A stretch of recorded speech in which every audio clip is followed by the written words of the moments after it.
ليه اشتريت المعدات دي والاختيار كان بناء على إيه؟ دي فيديوهات هنتكلم عنها إن شاء الله قدّام، وهاشارك معاكم الحاجات دي خطوة بخطوة عشان كده اتأكد إنك أنت متابعني ومشغّل زر الجرس. بس أنا بقى لي أكتر من سنتين مهتم بتطوير المعدات اللي أنا باصوّر بيها one by one.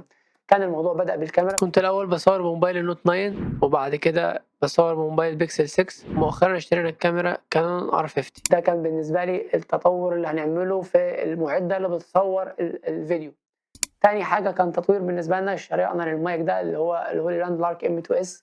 كان اهتمامي وهوسي بإن أنا أصوّر فيديو الصوت فيه يكون كويس وكريسب وواضح في كل مخارج الحروف بتاعتي، plus إنه يكون في عزل ضوضاء. ده كان شيء بيقتلني بحثًا، كل شوية بادوّر إيه المايكات الكويسة.